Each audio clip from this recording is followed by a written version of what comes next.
it was no exception.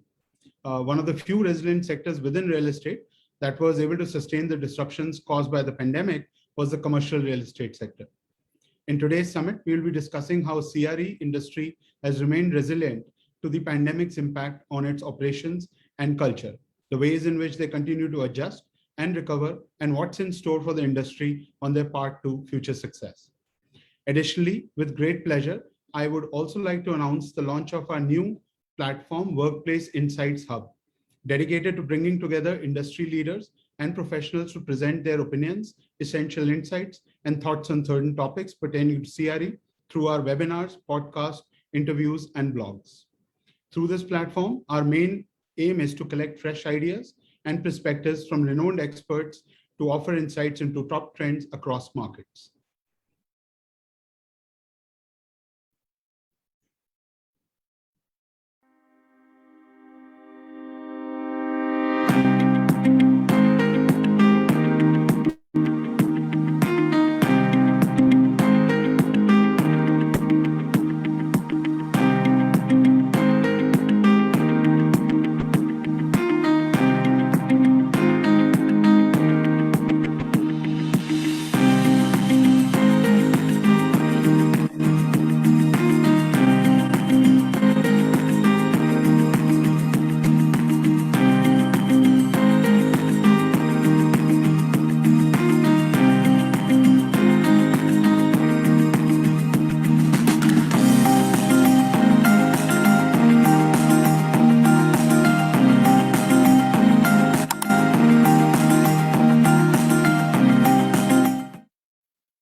So let's start the webinar.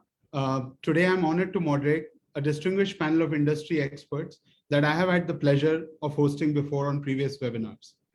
It feels like the opportunity to host the Jackson 5, who were all superbly individually, but created magical music together. Let's see if we can get some magical insights today. None of them needs any introduction, but for the benefit of the audience, which is from a very diverse background, let me introduce our esteemed panelists. Let me first welcome Anuj Puri, Chairman, Anarok Property Consultants. Anuj is a highly distinguished industry authority and visionary who comes with phenomenal experience in Indian and global real estate markets. We had the pleasure of having him on one of our webinars before, and there were lots of actionable insights. Next up is Jaggi Marwa, CEO, Prestige Office Ventures. Jaggi is an industry veteran with an illustrious career spanning 27 years, holding many top management positions in leading real estate organizations. Jaggi is also a dear friend and a business partner. He is admired for his warm-heartedness and quick-wittedness by one and all. Moving on to our next panelist, we have with us Ram Chandani, Managing Director, Advisory and Transaction Services India, CBRE, an acknowledged real estate expert and trusted advisor to various multinational and Indian corporates. Ram is known to always bring winning ideas to the table, and we are a testimony to that. Up next, we have Mr. Ramesh Nayak, CEO India and MD Market Development Asia at Colliers. Ramesh is undoubtedly one of the most renowned thought leaders of the real estate industry. I personally had the pleasure to learn from his experience and insights on industry on several occasions. A warm welcome to all of you, and we are honored to have you back on this platform. So let me start with the first section, which talks about the CRE in the wake of the first and the second wave. As we all know, the last 18 months have been substantially changed the world of CRE. The commercial real estate industry of today has been transformed by social and economic pressures unleashed by unprecedented ongoing pandemic. Despite temporary disruption in recovery and growth, the sector remained resilient throughout the first wave due to its core strengths and evolution and adaptability. Let me start with you, Anuj. You were part of our second webinar, I remember, last year when we were in the midst of the first wave. And we asked the question, will the recovery be U, V, or L? And you said W, and you rightly predicted it. So with the multiple disruptions faced by CRE in the last 1.5 years, how do you think the pace of growth has been impacted over the two waves and an impending third wave? What has been the medium long-term impact of the first and second wave of CRE across various markets? Thank you very much, Amit. Always a delight to be on your panel. Office does a fantastic job. All four of us, the external speakers, can vouch for that. Fantastic guys, great guys to work with, and great fun to be in your company. Thanks for selecting the right panelists. It's quite enjoyable to have this panel. I do hope, Amit, that the third wave doesn't come in. You said is impending third wave. I hope that it doesn't come in, and if it does, then hopefully the hospitalization rate and the mortality rate remains as low as what we're seeing in the US.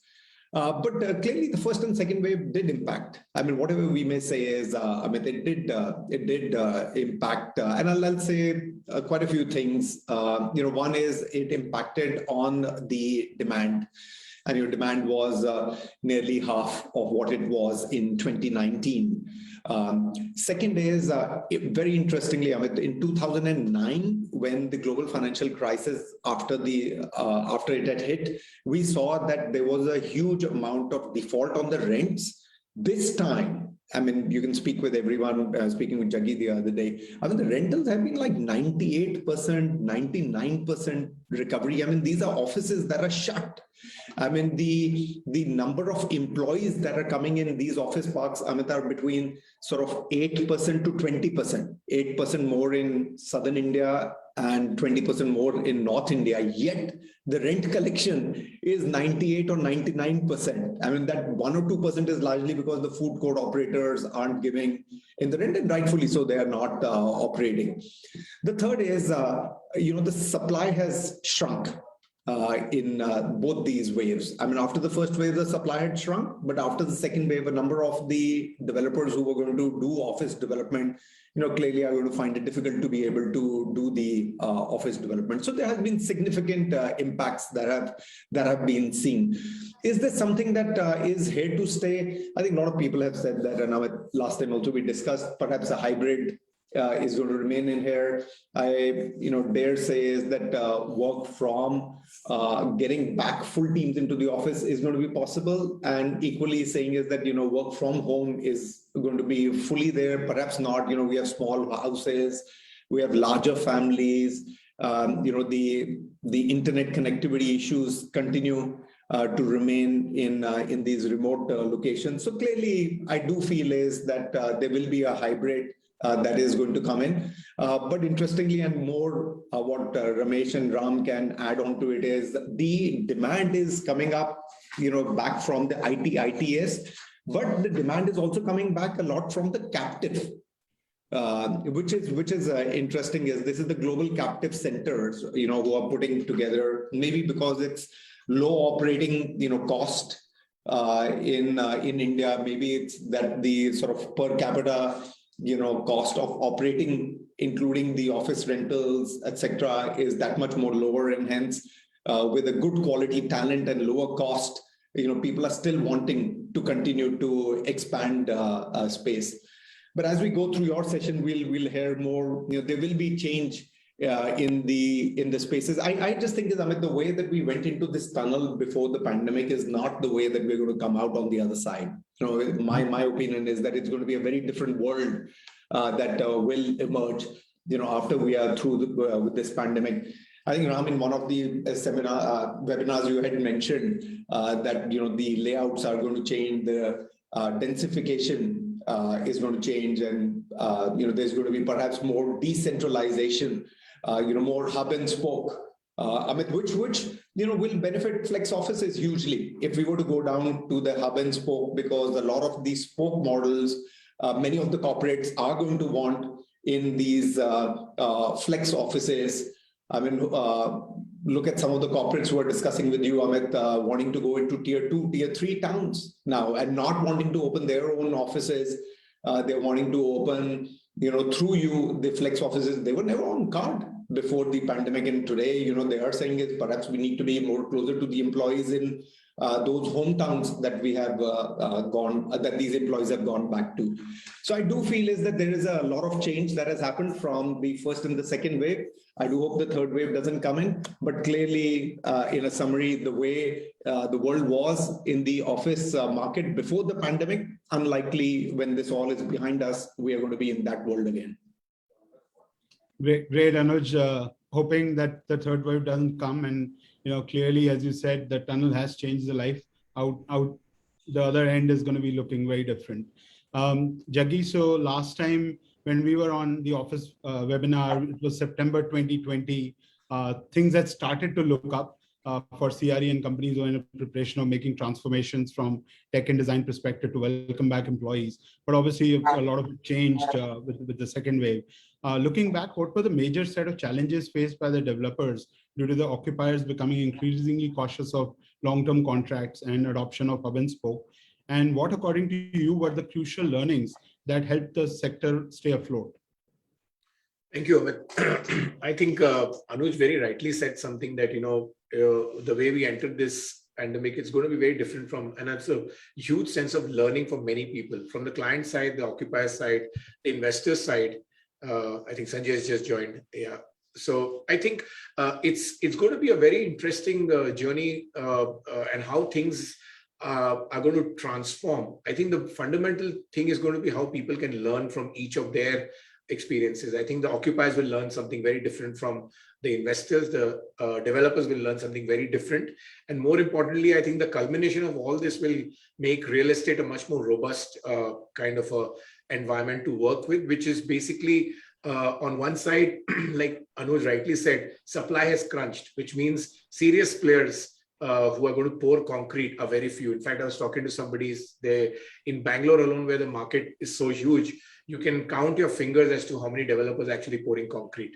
So that's a big opportunity on one side. It's also going to ensure that the vacancy levels remain, in terms of control. So that's one big learning. The second big learning is that quality of tenancy is going to become a very big deciding factor. So people who, the 98% that Anuj is talking about, are the clients that a developer like me or Sanjay today would like to do business with. We definitely don't want the 2%. And the 2% it doesn't matter, I'll tell you why. Because the 2% actually ensures that the 98% remain in the building. The food court operators, the kiosks, the chai points of the world, and the coffee days of the world, the Starbucks of the world, they have become a necessary part of this function. And to be fair, developers need to look at their rent rolls very differently from a rent roll of an occupier. And I think people have realized it. So that's the second part. The third part is product enhancement. Buildings will have to turn completely turtle over in terms of the offering that the clients and developers need to understand, whether it's a MERV 16 or a MERV 14 or whatever you're trying to do in the air handling units, touchless entry and all of that into the buildings. I think the product enhancement, the EHS factor, the employee, previously a developer would only think, oh, मैंने जगह building दे दी तो मेरा भाड़ा आना चाहिए, मेरा rent आना चाहिए. But now the things are very different. We need to go step into our tenants' shoes and understand what their occupiers and employees want. And I think that's the big significant change. And with the institutionalization of real estate, given the fact that there are very few left in serious players, it's much more easier because then it becomes a level playing field when everybody understands the larger game. So that's a big change. And the last, I would say, I think the big hub and spoke business of every city, what we are going to see a big transformation is that CBDs of every city will evolve very differently. So you will see newer buildings coming up in CBDs, repurposed buildings in CBDs. You will see a big influx of them, and more importantly, age-old assets in CBDs will be returtled to ensure that a larger new offering of space. So from your business, I think you need to figure out, because people have realized that wherever there is, this hub and spoke model will only work when you have the social infrastructure versus where people live and work. So it has to be a well-balanced thing. I think one last point, concentration of one location will be passé. So that will be a big change in real estate. So you'll not see concentration of large business operations in one particular locations. Micro markets will spread across the country, across every city. No, so Jagir rightly said, obviously, the network and, the ability to work near wherever you choose to, I think will become a clear, offering, and centralized locations will probably lose a bit of flavor.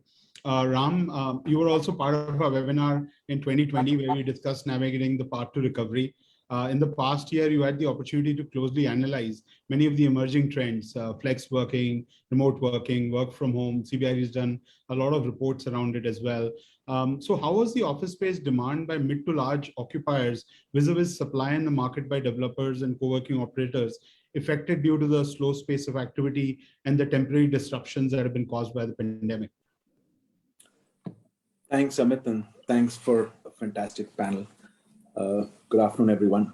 I think very importantly, we got to keep in mind that India has been on a journey over the last decade on a transformation journey. India has always remained as the outsourcing, offshoring hub of the world.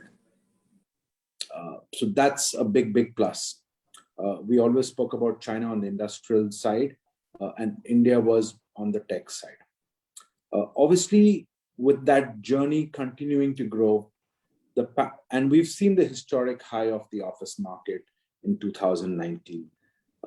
And despite the pandemic, and as Anuj and Jaggi rightly pointed out, in the first wave, everyone said, wow, we don't have to go through traffic, we can deliver from home.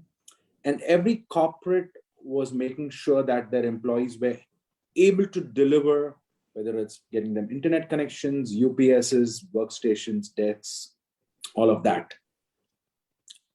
India has 4 generations of people working across the board, right? I mean, if you look at your front office businesses, the manufacturing sector is very different. Your white-collar workforce versus blue-collar workforce are different. If you look at the ITS sector, there are literally 4 generations of workforce working, from senior people to the young generation Z, as you call them. And I think what's important and what has transpired, and actually we had predicted this, that you will see hotelization of space in 2030. We actually predicted this in 2019, in the beginning of 19, that in 2030, the expectation was in 10 years with the millennial workforce, the next gen working, flexibility will be demanded. There will be a huge opportunity where the younger workforce will want to work from anywhere. There was no sign of a pandemic then, the pandemic happened. And obviously we've seen the digital transformation journey accelerate with COVID. Not that India was not on that transformation journey. Globally, we've been on that transformation journey. It has dramatically accelerated in the last 18 months. India has seen the benefit of additional headcount growth with global corporates, Indian corporates, companies who outsource offshore for larger corporates globally. So we've been on that digital transformation which at a highly accelerated pace in the last 24 months. From a return to office, and I don't say return to work because everyone's working, our front office businesses have been a lot more resilient and have come back. It's the ITS sector, and obviously the second wave has had its share of pain on employees, on people across the board, whether it's the manufacturing sector, the industrial sector, the front office, commercial sector, the IT sector. Across the board, people have gone through their share of pain. Employees going through their challenges personally, family members, etc. I think what you got to keep in mind is that while we see the entire game change, the question is, how comfortable have people got to deliver from home or more remotely? And if you remember the December, Jan, Feb story before the second wave happened, everyone was going out and partying, Goa. Everyone was out drinking and enjoying life, but said, pandemic hai to office mein hai, and kahin aur pandemic nahi hai. You saw that story. But obviously the second wave, and the corporates have realized, and a lot of companies have taken a call that post-vaccination, they will invite their employees to come back. And we already saw that happening in the US. We've already seen large percentages, and I won't call it large, I would say fairly decent number of percentage, between 8 to 25%, depending on the organization, depending on the criticality of people, depending on client delivery, have already started coming back into the office environment. While the front offices businesses have pretty much come back, the larger tech occupiers, whether it's R&D, BPO, KPO, have already started bringing people back. We expect that you will see people starting to come back from the October timeframe, and God willing, there's no third wave, and third wave remains a speculation, but the cases have gone up in certain states and certain cities, and people have been traveling, so there is a lot more of that challenge. And if you look at how the first half of the year on the office side has really delivered, we've seen about 12 million square feet of absorption, which we knew it will be slow, but 12 million isn't bad, keeping in mind that we went through the second wave. We've seen huge demand for clients looking at short-term fixes, because we're already seeing clients renew, open to market renewals, have conversations on renewals which are open to market. We've seen clients look at a hub and spoke strategy in not just the tier 1 cities, but also tier 2, tier 3 to support their employees. Because people, and a lot of the corporates are, while everyone says hybrid, every corporate is in their journey of understanding what is going to work for them short term, what will work for them long term, and what that hybrid really means for that organization. And very importantly, on what kind of work they're delivering. If it's a KPO, BPO, can they really deliver that remotely? How much money? And the spends on technology have doubled to tripled, depending on how an organization has been on their technology spends on be able to deliver remotely. So we've seen costs of technology go up 2x, 3x, depending on how evolved that client was on deploying technology on devices that can be delivered, where work can be delivered remotely. So the journey is that a lot of corporates are in the process of looking at portfolio strategies on what they do with their current portfolio. Should they retain their portfolio? Should they renew all of their portfolio? Should they evaluate a hub and spoke strategy? So a lot of corporates have been in their decision or in their evaluation of portfolio. While they did an evaluation last year, they're re-evaluating, saying, how do we plan for the future? Whether we continue to remain in one city, whether we continue to remain in one location, whether we continue to be in multiple locations in one city or in multiple cities. And end of the day, it's going to be a game of talent. If you want to attract and retain talent, you need to know where the people are coming from. You need to know where you can obviously get talent and retain talent. And are you the only game in that market? Sorry, I can go on, but this is the gist. Sure. And if you look at the 12 odd million, and if you look at and you analyze the size of the deals, majority of your deals are under that 50,000 square feet. And not that larger deals haven't happened. A lot of pre-commitments have happened for under construction space and will continue to happen. There are a lot of conversations on build to suits, etc. But that's the quick gist. Sure. No. Great thoughts there, Ram. Ramesh, so, you were one of the first, one of our first webinars. You were a panel member back in 2020. With a quick, obviously, paradigm shift in CRE landscape, do you think CRE stakeholders were quick enough to address the change and adapt accordingly? And also, how did the investor sentiment evolve during the second wave as compared to the first wave? So Amit, fantastic panel. Good to have three of my ex-bosses on the panel, and good to see them. I think one thing I've seen in the last 1.5 years is different CRE leaders have responded differently. And we all need to understand that, because different industries are coming out in different paces. There are industries today who still have a struggle on growth. I know the GICs are doing well, the IT companies, some of them have come back. But there are still industries which have growth issues. There are still industries which have cash flow issues within the competitive position within the industry. There are companies who are facing challenges. It all depends on the innovation agenda of each thing. So I think it's wrong to kind of paint everybody with one brush. But to answer your question on the CRE front, what are the things which they were quick enough to kind of adapt to? I think the health, safety, sanitization, all that, I thought all the CREs did a fantastic job last year. I think using technology for collaboration, getting on those Teams calls and Zoom calls and all that, communication, connection, I think, again, the CRE teams did a fantastic job.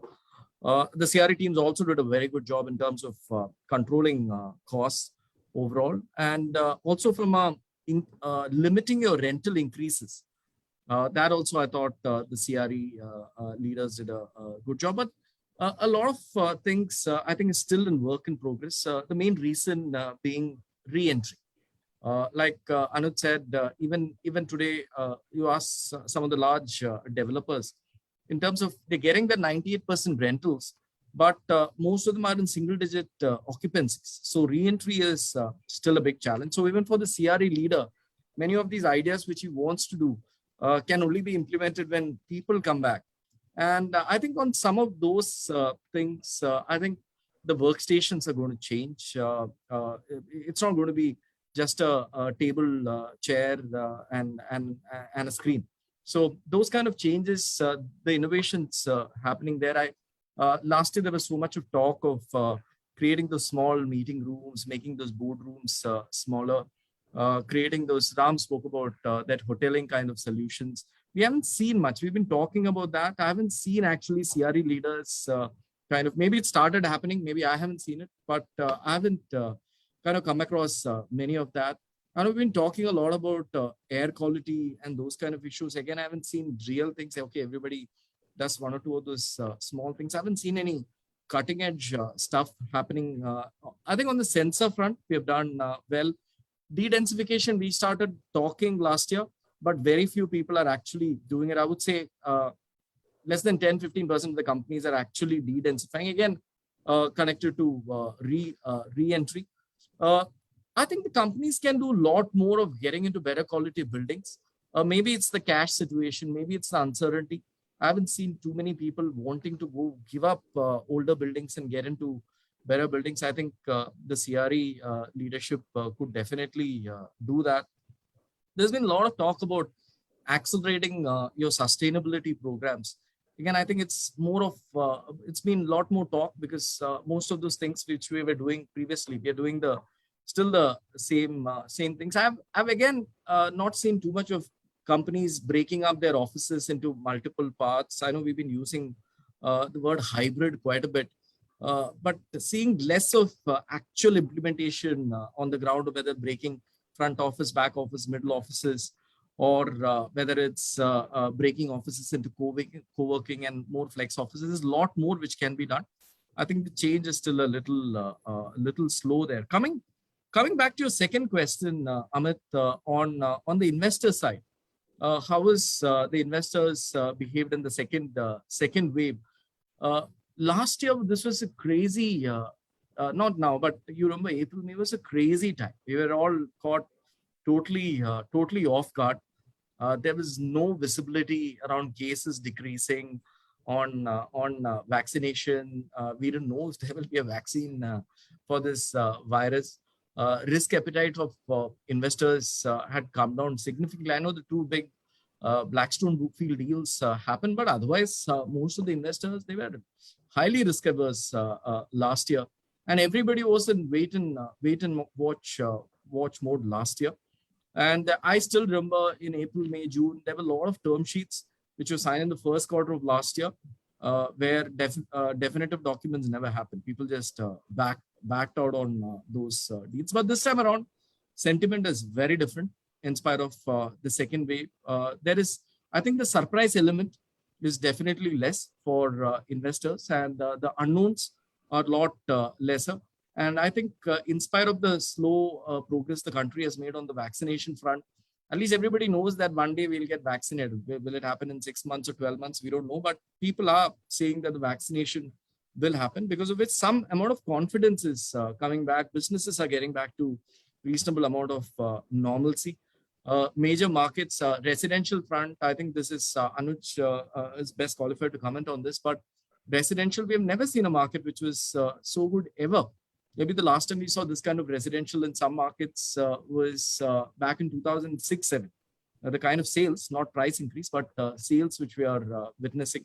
And again, on the liquidity scenario today, if you are amongst the best developers, institutional developers in the country, my capital markets teams tell me that it's not very difficult to raise financing if you're the best and if you're doing a good job. So liquidity is definitely improving compared to last year, the same time. And I think the amount of stress on the market is also reduced. We are hearing of new platforms being set up. That's again good news. So I think overall, a lot of developers have used this to kind of clear their bad books or in the process of clearing those bad books. And there is a lot more of financial discipline which is coming amongst developers. So in the long term, things are definitely, the investors are taking a long-term call around that. And investor sentiment in one line is definitely much more positive today than what it was a year back. Great, thanks, Ramesh. Welcome, Sanjay. Sanjay is MD and CEO of Tata Realty and Tata Housing. Sanjay, so I had the pleasure of discussing with you on how the CRE was navigating in the second wave in our recent seminar in May, webinar in May. So as we move into the second half of 2021, do you think the CRE sector transformed for better, has been successful in navigating the implications of the pandemic? First question. And then what innovations did developers adopt to launch new projects and market their properties over the past year? Thank you, Amit. First of all, I was listening to Jaggi, Ramesh, and Ram, and I missed Anuj, so I'll catch up with him. I believe CREs overall have done a good job. And I think they will continue to do even better, because let's give them the benefit of doubt that the whole world was baffled last year. The governments failed. Forget about CREs or companies. The governments failed. I think now we got a better grip. Ramesh has already touched on it. In fact, now having gone through the highs and lows of since last year, from work from home, when you did surveys that 75% of the workforce wanted to work from home, to a survey today with 75% wanting to come back. Yeah. And I think they're now very scientifically designed graphs that are floating around productivity versus, productivity decline, all that science. I think last year we wanted to believe that work from home is better. You know why we wanted to believe, Amit? Because we were forced to think like that. There was no choice. Today we want to believe because we are tired sitting at home. There's a fatigue. You can only spend X amount of time watching a screen on your mobile phone and watching a screen on your laptop. Your life is a screen right now. So I think we've had enough. And therefore we are now forced to think otherwise. What the reality would be is the culmination of all these learnings, and it will apply to different sectors, different industries differently. But I was very curious to very quickly comment on future trends.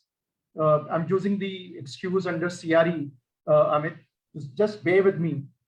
So I believe I made a note. I believe when it comes to wellness, we will talk about buildings wellness. So not just wellness of the people. I can assure you, in next 5 years, you will have a business intelligence enterprise dashboard on your laptop and on your mobile phone when you will be monitoring the health of your building. Just the way you are monitoring your comprehensive executive medical program in a hospital and a lab today. So that's really is going to happen. I believe there will be workforce on demand. I think there'll be a fundamental shift from permanent workforce to a freelancer or a contract-based work, which will change the dynamics of certain sectors, not all sectors, but certain sectors. Ram made a very interesting point, and I believe that would happen. We were discussing, hotelization of services. I believe eventually there will be a time when office building, shopping centers, and hotels would actually overlap each other. We will actually think like a hotelier. We will actually think of doing something for the engagement of employees coming into the mall or office.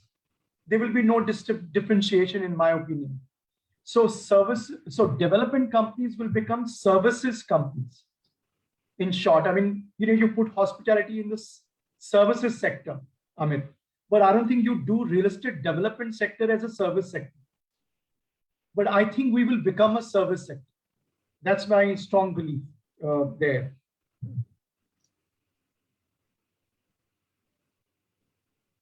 I do agree, with the comments that Ramesh and Jaggi also made earlier.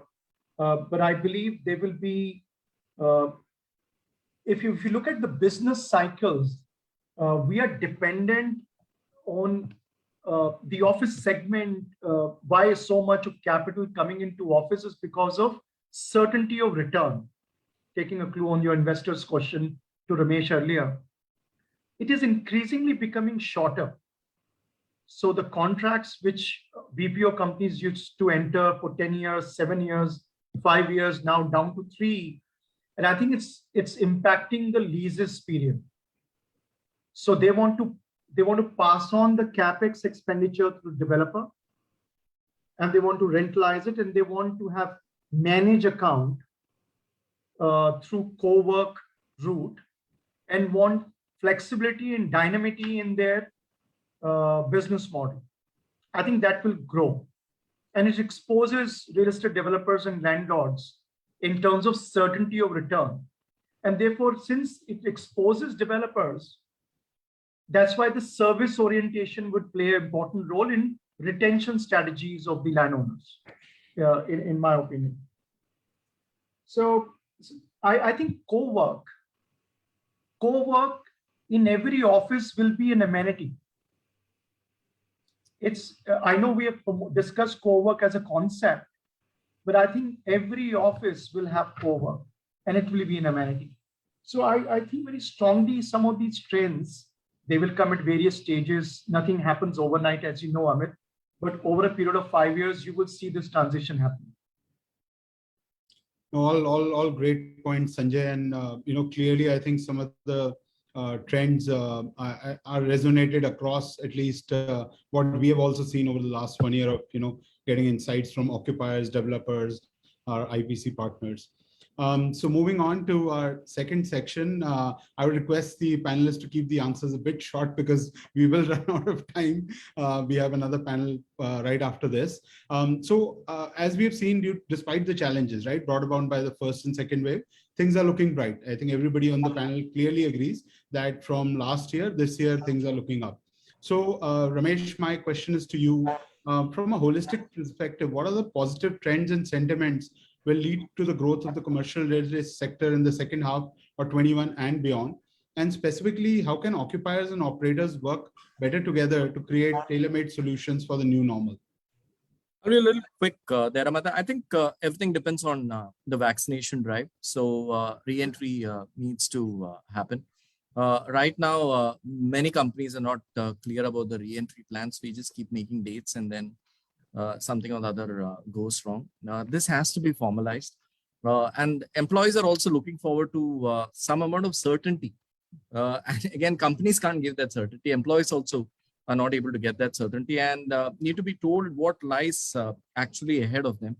Occupiers, I think, need to become less cautious today. Everyone is so cautious The other day, one of India's leading developers was talking about how there is a marked difference between multinationals and Indian companies. A lot of Indian companies, a lot more re-entry happening, while multinationals, it's still in single-digit numbers. And today, most are multinational. If you look at all the GICs and all those companies across the country, I think every market needs to see some large pre-commitment kind of build-to-suit kind of large deals.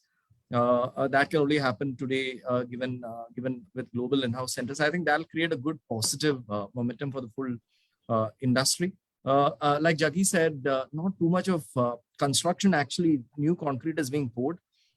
Very few developers are pouring new concrete for projects for 2024 and 25. So that's something which needs to change. And I think companies need to do more of new spaces rather than just renewals. I think these are some of the things which are clearly required, Amit, if you need to get that positive trend. Just my closing thoughts on this is we shouldn't forget that the office is not dead.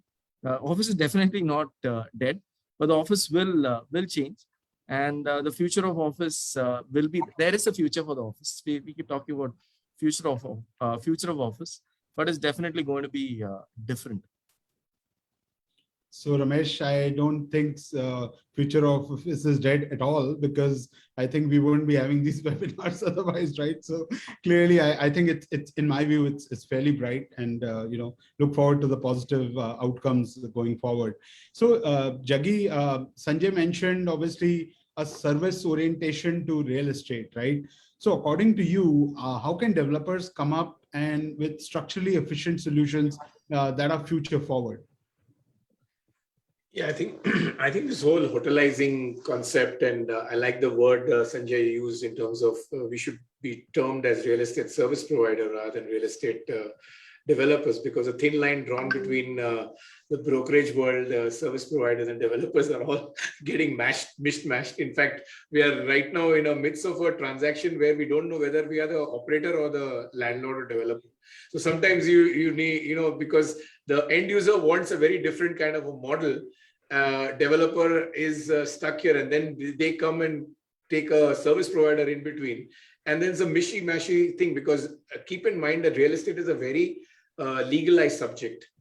As much as you can have a service offering and a contract which you seem very watertight between maybe the end user who wants flexibility with the service provider, but from a developer standpoint, it's a legalized watertight leasehold that you're giving, and co-working gives you the right of only right to use rather than right to possessory right.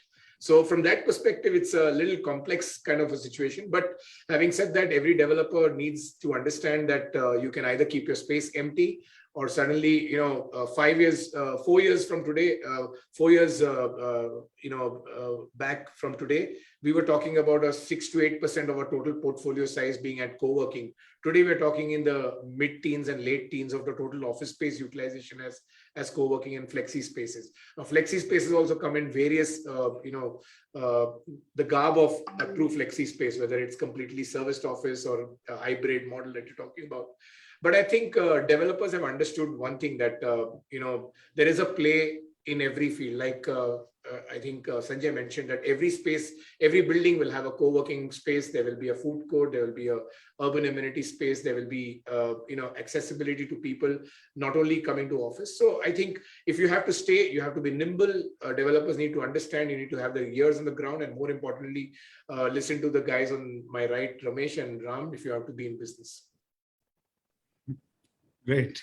On that note, moving to you, Ram, I think a perfect segue there. So has commercial real estate investment activity started to show signs of recovery now? And do you see it getting momentum in 2022? For sure. We've already seen, obviously, with the institutional play on the commercial real estate sector, we will see, and I don't want to name, Blackstone, Brookfield, GIC, CPPIB, all the names you're familiar with. But that play will continue. I think the opportunity has been for buying rent-yielding assets, and also looking at, and if you're a REIT, you can only invest a smaller percentage which is under development or at land stage. But I think you will see a lot more of play happening on the development side because there's only that much of quality supply. Developers who historically sold strata are now doing lease sublease model. Jaggi is familiar with that. They want to control their portfolio. They want to enhance their portfolio. There is an investor play for strata properties still. And in the last 24 months, despite COVID and vacancy levels across India increasing last year, and obviously quite a bit of rechurn space being leased this year, there's a huge investor play. There's that smaller investor who wants to put his capital. Of course, the REIT footprint has increased with 3 REITs now and 4 and 5 happening in the future. So there is an opportunity for that investor play from an individual investor. There's that institutional play on the market and with larger names committing to the Indian commercial real estate sector. And that will continue. As all of us have said, India will continue to be a destination to attract because we have a fantastic young population, technologically very savvy. Most of the global CEOs of some of these larger tech organizations are Indians, which we're very proud of, and will continue to attract talent from India and continue to grow in India. Of course, we all spoke about robotics and automation and how jobs will get lost a few years ago. Again, to create that automation, you need people to create that automation. At some point of time, you will see some challenge on skill sets, but every day, everyone's learning, everyone's upskilling. Some of the older people in the business are learning new ways of doing business. They're enhancing their skill sets. So India will continue to remain. Will the office market continue to grow from an investment perspective? 101%. Will the REITs continue to grow? Yes, not only in office, you'll see it in data centers, you'll see in retail, you'll see in multiple asset classes. So the Indian real estate sector is here to stay long term. I think we are still fairly small. I mean, look at our Grade A office stock in India, 700 million square feet. That's smaller than Manhattan. We have a long way to go. It's smaller than Tokyo downtown. So there's enough and more play in India. I think developers will have to look at, one, how can they attract capital? How can they make sure they get capital to develop? What's their track record? Whether they have a private equity partner backing them, whether they have a bank supporting them. And we did see that in the last evolution, I would say in the last decade. COVID has got the banks also worried, saying what happens if your tenant vacates? Can you service your securitization, what you've taken? So the banks also have been concerned. And today, if you have a covenant tenant pre-committing to you, the banks will roll the red carpet out for you.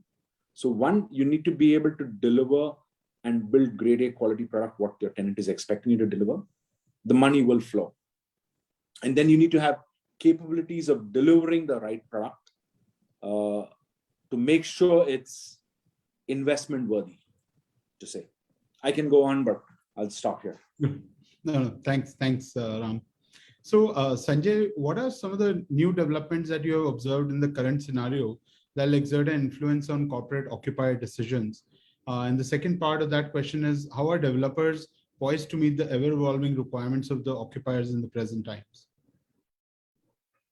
The occupiers are going through a curve right now, and we are engaging as the developer community because, as you know, nearly 50% of the real estate is now institutional in terms of ownership.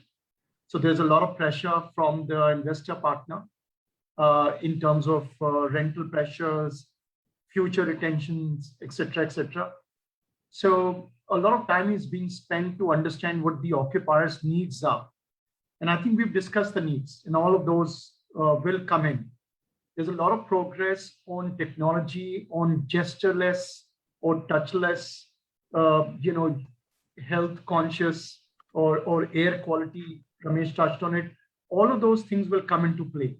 But I think the services and the evolution of these products, which will be part of the buildings, will take about 2 to 3 years. So it will not happen immediately. But will the developers will invest in it? The answer is absolutely, because every opportunity to upgrade the asset is being looked at as we speak. In terms of developers, if your second question was what we are doing, clearly the opportunities are being seized. We think there is an opportunity to secure, which otherwise was not available about a year ago. I think there was too much capital chasing very limited opportunity in India. Now there are some players who clearly don't have the risk appetite, given still some cloud over office, because some people have still not understood whether co-working or work from home, when will it recover? Let's not say that it has a huge negative impact. I think there's a concern, when will it come back to its full glory? And the answer, a short answer to that would be 2 years to 3 years. Can they speculatively invest in office? The answer is no. But at the same time, for a seasoned, mature, long-term committed developers, they're seizing the opportunity. And guess what? In my last 30 years of life, I've never seen LRDs sub 7 and construction finance 7% thereabout for a AAA company, a development company. But and never before have I seen the cost of capital from NBFCs also this low, which plays a very important role in the real estate sector, not for the mature developers, but for the rest of the tier 2 developers, in my opinion. So there are some very encouraging developments in this space. So if the cost of capital and cost of doing business with the ease of doing business improving, is India becoming more efficient, more palatable for global investors? The answer is absolutely yes. And therefore, there is an opportunity for it to actually grow even further. Great. Thanks, Sanjay. Anuj, so leasing of flex space, right, but corporates rose by almost 73% during Jan to June period year on year, with enterprises focused on cost savings. So will the increase in demand from large corporates be enough to cushion the path to recovery in CRE? Thank you, Amit.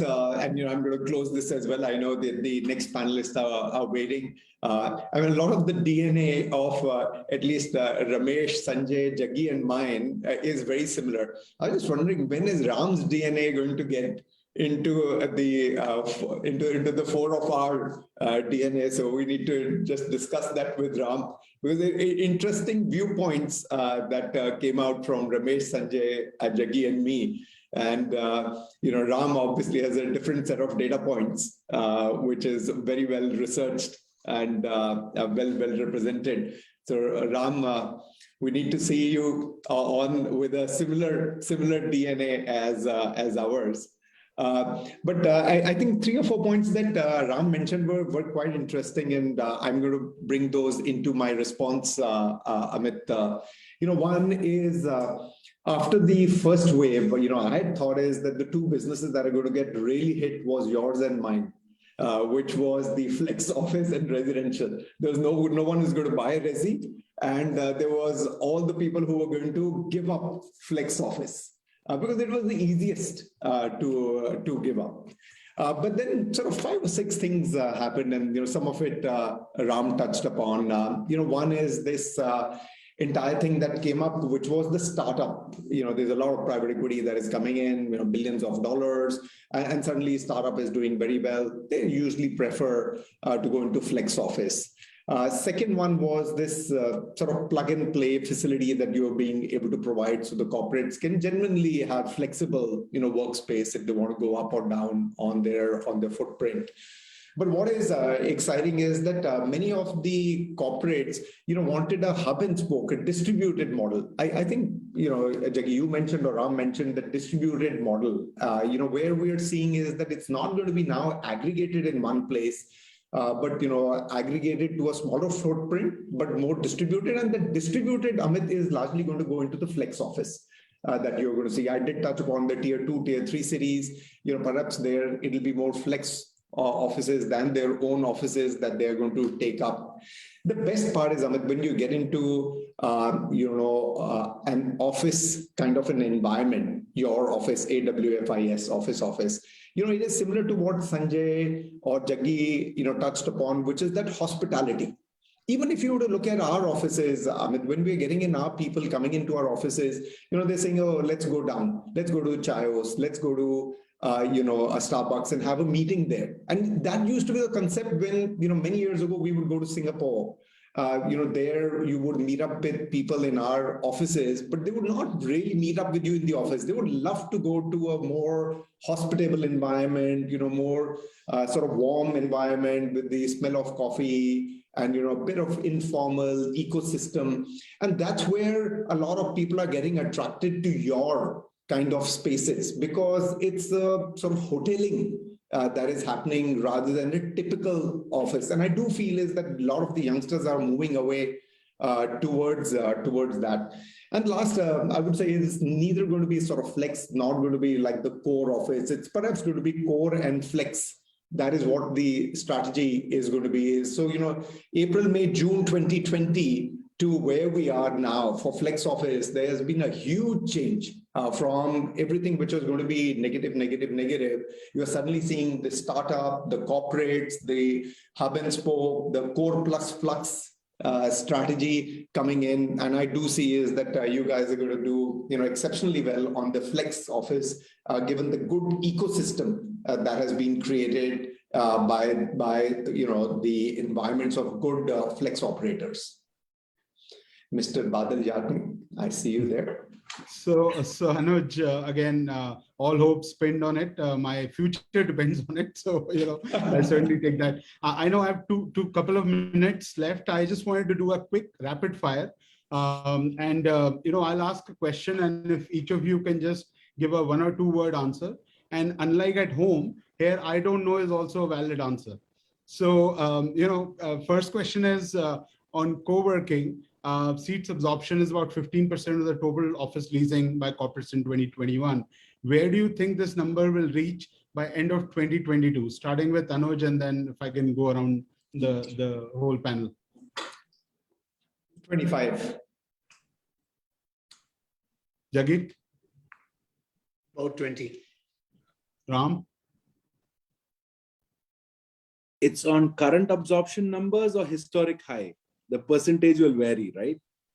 So if you take it on last year's absorption numbers, the percentage will be higher. But if you take it on the historic high of 65 million, the percentage. But if you look at the holistic number, every corporate in their overall strategy, sorry, I didn't do a one word answer, but that's the truth, because every corporate will do anywhere between 8 to 12% of their footprint in flex.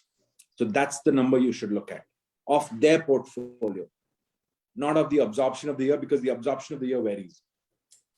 So Ram is clearly hedging its bets with conventional and flex and giving him an answer for both ends. So Ram is not taking a stand as usual, like a No, I'm not.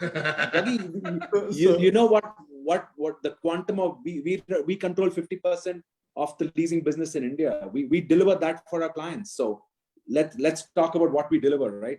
And what we're continuing to deliver. Absolutely. Yes. So Ramesh? Amit, what's the source of this data, this 15%?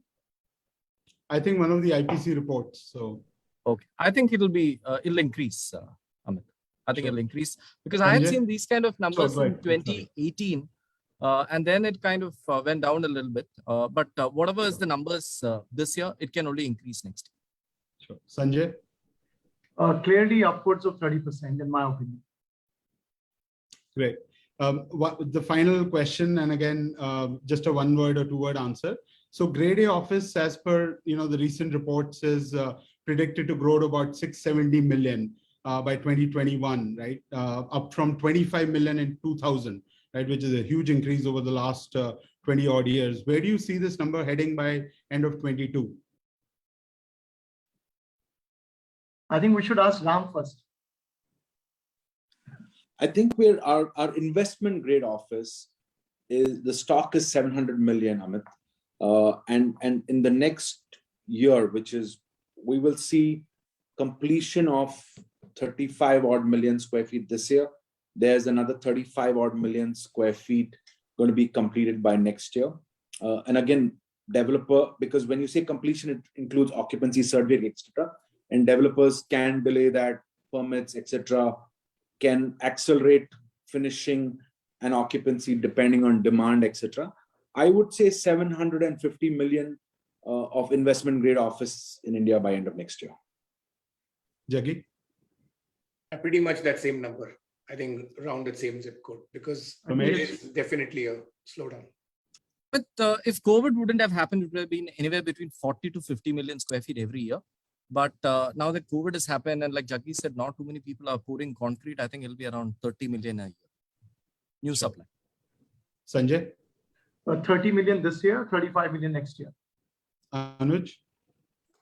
It'll be similar. Amit. I mean, I agree. What Ramesh said is that if COVID wouldn't have happened, it would have been about 50-ish. But otherwise, what Ram is saying is correct. Around 30 million square feet. So which is good for the developers, Amit, because once the demand has shrunk, but so has the supply. And that's why the take up, the absorption as a percentage of the new supply that is hitting the market is not going to be as much, and hence the rents will continue to remain firm. Great. So You have to keep in mind that ahead. the challenge of relevant quality supply still remains in a lot of key micro markets in India. That hasn't changed. There has been vacancy, there's been churn. Some of the quality churn space has been committed by end user occupiers, some by flex operators like yourself. But for a quality tenant today, there are very still limited choices. If someone was looking at 500,000 square feet in Gurgaon or in Bangalore, in relevant micro markets, some cities have some good speculative supply that's going to complete this year and next year. But in most cities across India, relevant, ready to move in supply, today, if there's 500,000 square feet requirement, you will actually scramble for quality supply. And they'll be very limited. Contiguous space, quality, etc. Absolutely. So thank you all the panelists for your great insights. We will move to our next panel. As you can see, many of our other panelists are already on board. And over to you, Sumit, for your next panel. Thank you, gentlemen. Thank you. Thanks, Amit. Thanks, everyone. Thanks. Bye. Thank you, Amit. Bye.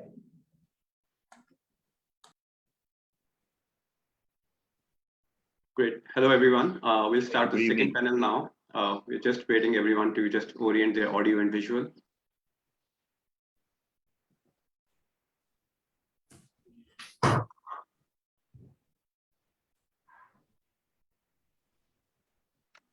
Hi, Sumit, can you hear me? Yes, Sanjay, we can hear you. We can't see you yet.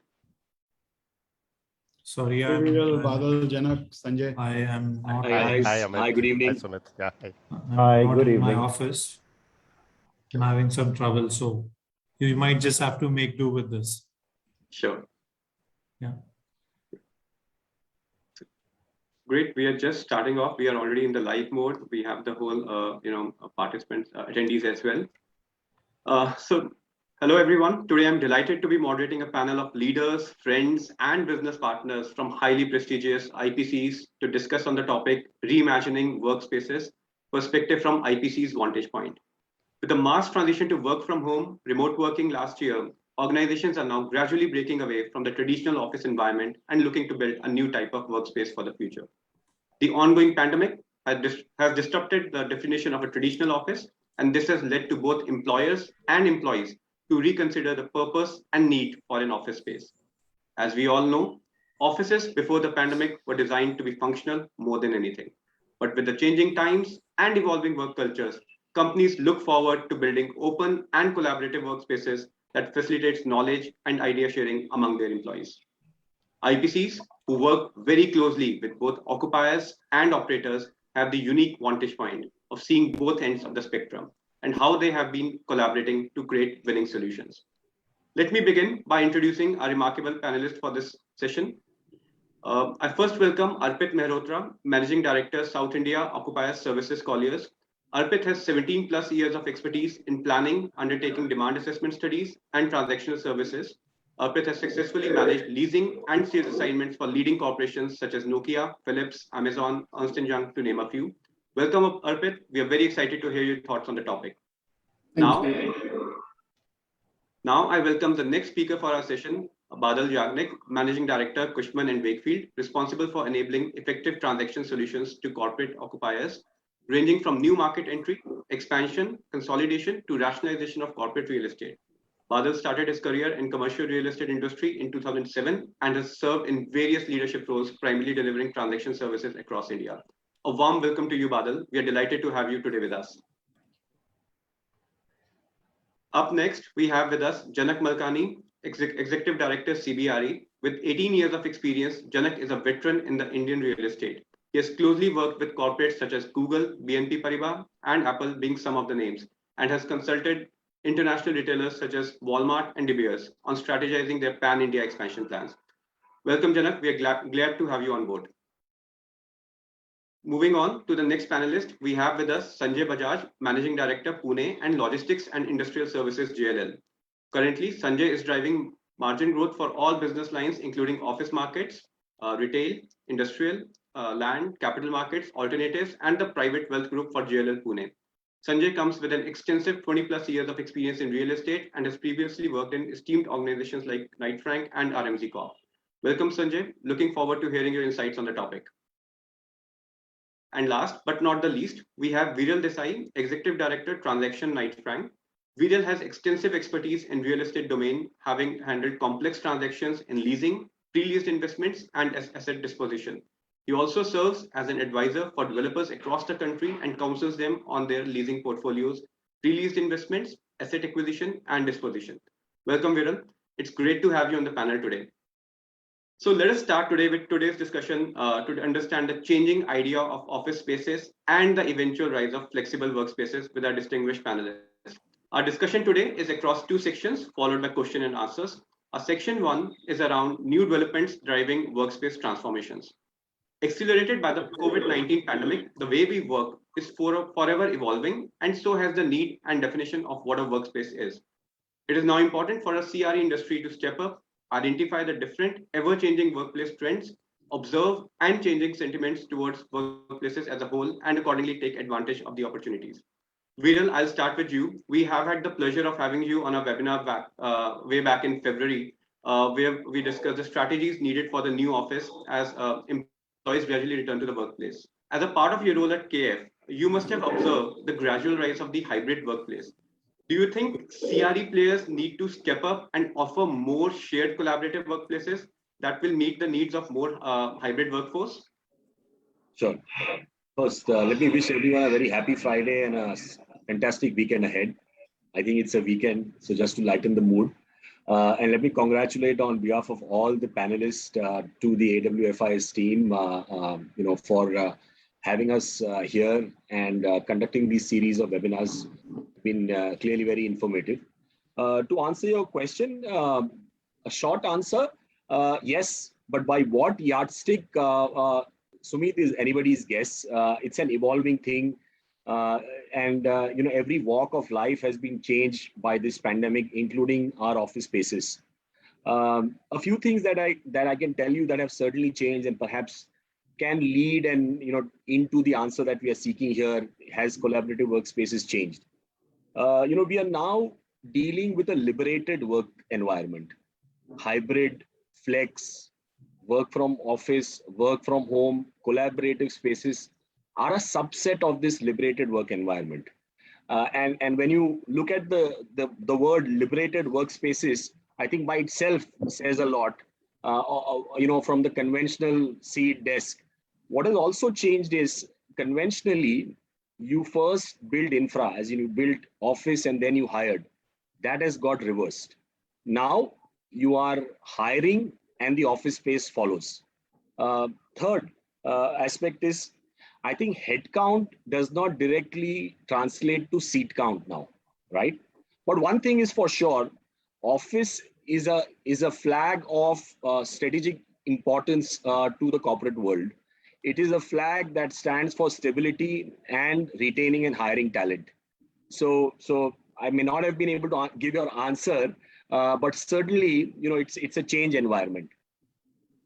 So very interesting point, Viral, and one interesting point to ponder, that hiring happens first and the office space comes later. So that's a very, very interesting, kind of trend. In fact, even seat count is not relevant now. Head count to seat count is not relevant. Right. Badal, over to you. You come with long-standing and deep expertise in the industry.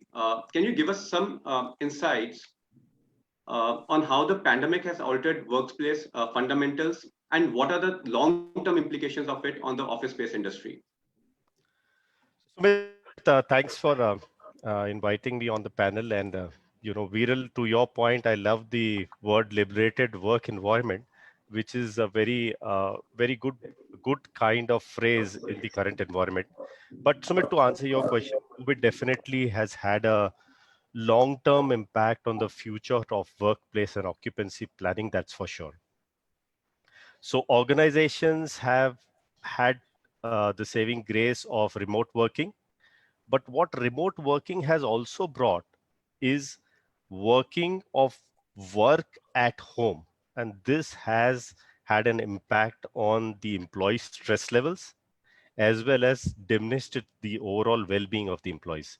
So this actually is a fundamental change which has happened because of the way pandemic impacted us in the working environments. As we look forward, as mentioned, and I've joined the previous conversation also. So, you know, workspace is not going to be no longer going to be a binary decision. To Viral's point, it is going to have, and to Ram's point in the previous panel, it's going to have work from home, it's going to have flexibility, it's going to have tier 2 cities. All this, all these things will coexist in the world where we will be moving forward to. Conversations on flex is almost on the rise, and we talked about some numbers which were given between 15% to 30% in the previous panel. What we have seen this year itself, it's almost going to cross last year numbers, and we see close to about 50,000 seats being absorbed in the flex. And the previous panelists mentioned that 8 to 12% approximately would be kind of the flex space which will coexist with the core space, which we definitely are going to see as we move forward.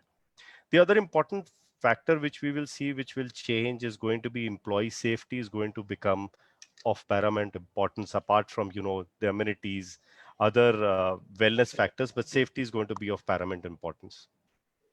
We also see space utilization will start getting monitored. We see behavior adaptation to those space environment, and environments will be more about experience and productivity. Support to employees will go beyond office. It will go to mental health support. It will go to emotional support. That's what we've seen in the pandemic, and it will go further. More importantly, what we see fundamentally changing is increase in the adoption of smart offices, whether it is IoT, sensors, QR codes, various things. So, the building and the office environment will start talking to the employees much more in a much more deeper manner than what it has been doing. So these are the fundamental changes what we see, Sumit, happening. Got it. So great insights, Badal. Arpit, coming to you, you have a lot of experience like advising globally reputed firms. So with many organizations favoring flexible and cost-effective formats of office spaces, how important it is for the industry operators to provide more, if we can say, contractual flexibility and easier lease terms with occupiers? Thank you. Thank you so much, Amit, and thanks for bringing me in here and sharing my inputs. My thoughts on this are that the flexible office sector has shown remarkable growth in recent years.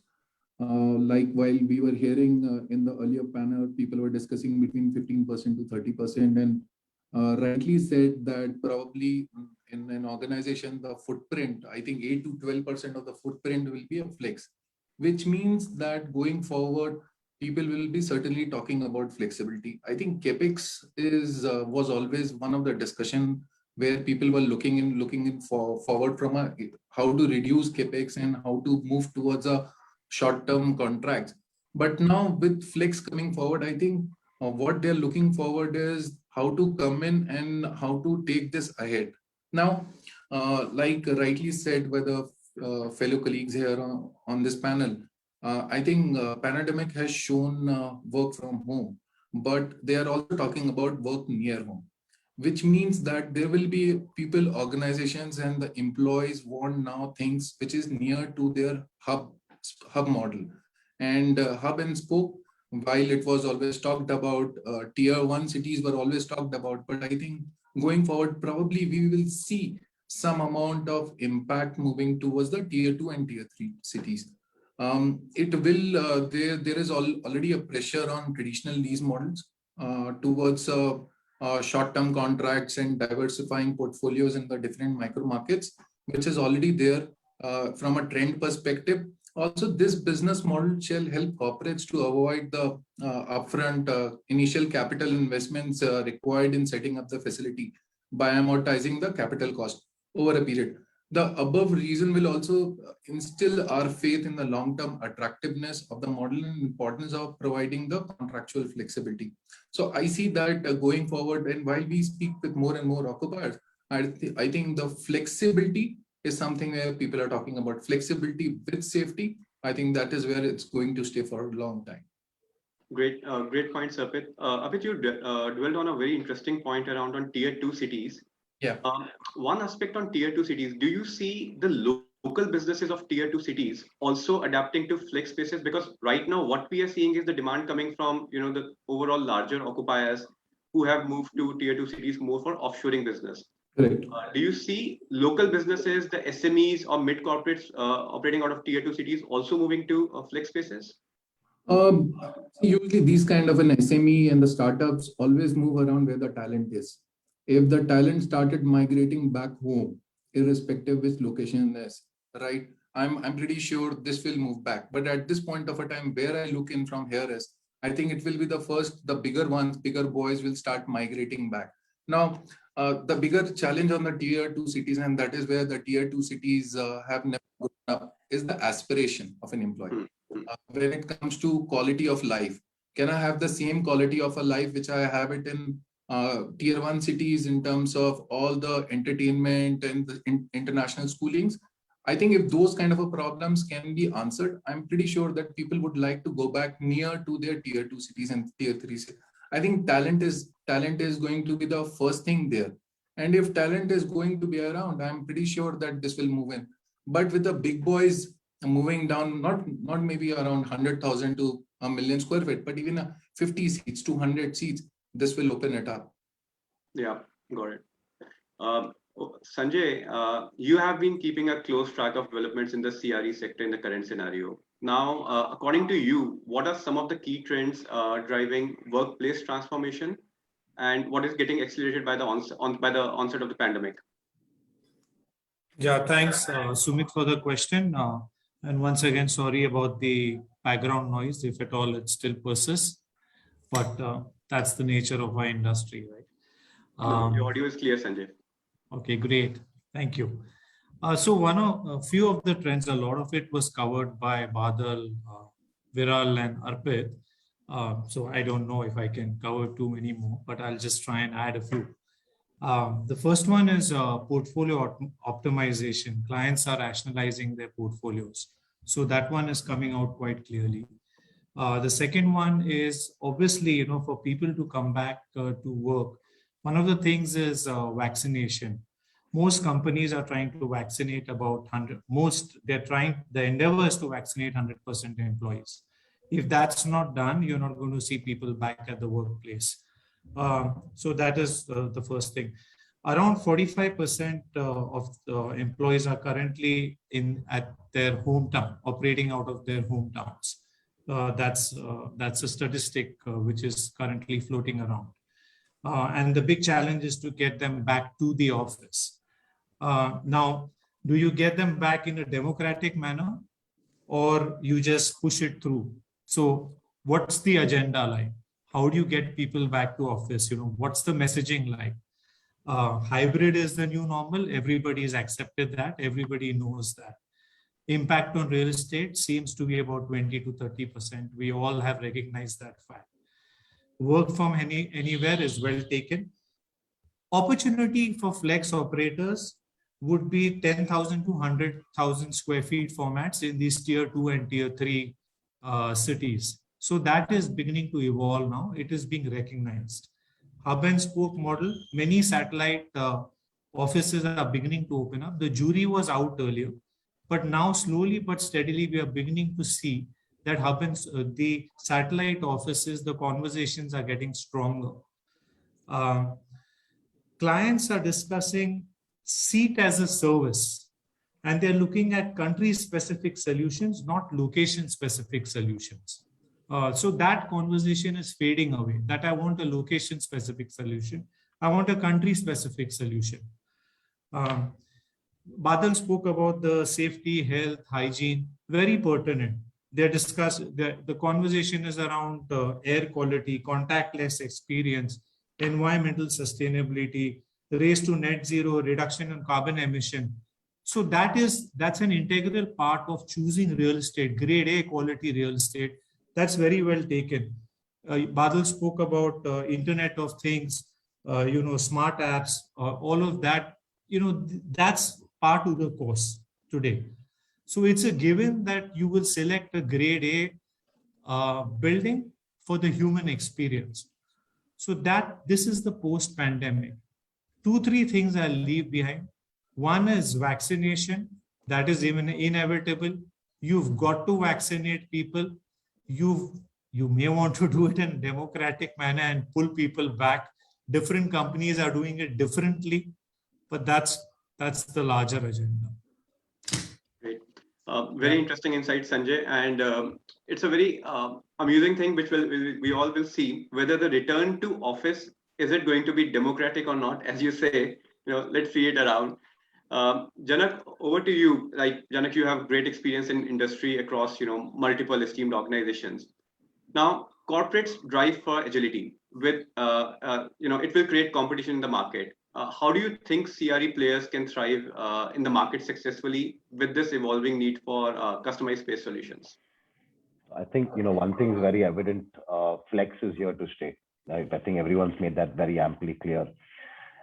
And I think as we interact with clients and occupiers, I think everyone's looking at this whole hybrid model, which is not necessarily work from home or work from office or work from anywhere. It's the best of all the worlds available to us. So where I can do best of office, I'll do best of office. Where I can do best of work from home, I'll do best of work from home. And that essentially needs to combine all aspects into agility. While the work from home has proven to be successful, like someone mentioned, there are challenges around employee burnouts. There are challenges around, mental issues employees have been facing. I think the opportunities for the CRE are, first is fluidity of workspace. Like Viral rightly said, headcount comes first. Now, then the office space comes in, right? So fluidity of the workspace, you can tackle your, let's say, uncertain headcount positions more accurately. You can have a phased-wise growth manner. You can have mobile teams. You can have temporary workforce. All of that is adding to the agility. I think Sanjay mentioned portfolio reoptimization. I think that's a very, very key point for any occupier you talk to in India. Hub and spoke is clearly here to stay. We're seeing a lot of it, especially in cities like Bombay, which are landlocked from 3 sides, where infrastructure is improving. But clearly, it's a model which is going to work in cities like Bombay. It's a linear city, so you've got your challenges around it. I think, enhanced financial structuring, you have risk mitigation, short-term gaps measures which can be looked at, capital light models. flexibility on contracts. I think in the earlier panel, someone spoke about shorter duration contracts or more flexibility in contracts. All of that are opportunities, I think, for the CRE, which are here to stay for the short to medium term. I don't think anyone can crystal ball and say what's going to happen 5 years from today, given what we're going through as a country and as a nation. But overall, I think the increase in flexibility of your portfolio is a key aspect for occupiers, for clients to now go out there and express that, work on that. We did a report called The Future is Flex. Clearly, flexible stock is going to increase. I don't think that flexible stock will increase if there's no demand coming in. So there are opportunities out there. We're telling clients the same thing. We're talking to occupiers about the same thing. So clearly, agility is here to stay. It depends on how you use it. What works for A may not work for B. So let's not say one color paints all. Let's use a mix of different colors. Let's read the room for occupiers, give them solutions basis our library of solutions, and take that from there. Perfect. So Janak, very apt points. One of the things we saw in terms of the flexibility of contracts, I was speaking to a customer. He said, guys, you have a day pass, it's a great thing, you have meeting rooms. I asked, now Zomato delivers food to us in 10 minutes or 15 minutes. Why don't you deliver space only for 1 hour or 2 hours? So the flexibility is going to probably go, through the roof in coming times. Changing the gears, moving to our next section, which is about changing attitudes. Hey, that's not a good idea. It impacts our fees. Yeah. So the section 2 is around changing attitudes and its impact on the purpose of office. As attitudes and approach to work change, the purpose of an office space also keeps evolving worldwide. The years 2020 and 2021 saw the rise of remote working, and employees are now increasingly favoring the benefits of having more control over their work environment. Offices today are no longer places where work gets done. The CRE sector needs to keep this in mind and come up with office-based solutions designed to support new ways of working with an increased emphasis on safety, hygiene, and the need for human connection and collaboration. All the points which you guys said. Now, Sanjay, coming to you again, do you think the global work from home experiment, which we all have witnessed, was a success with regards to employee productivity and performance? Given this, how is the purpose of physical offices changing? So 2 parts to the question, right? Yeah. First part to the question is the WFH experiment. Yeah. And the second part of the question is impact on the office and how has the office transformed. That's correct. Right. Now, the first part of the question, I'm telling you, everyone will be in agreement with what I say, because everybody will more or less say, yes, WFH productivity levels are high, but here are the challenges 1, 2, 3, 4, 5, and they'll add 5 more to what I say.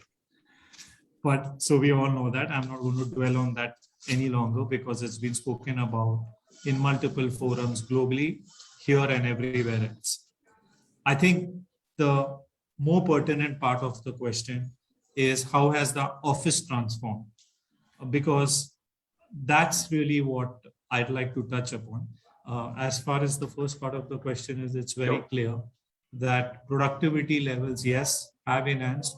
WFH does have some positives to it, but there are associated negatives as well.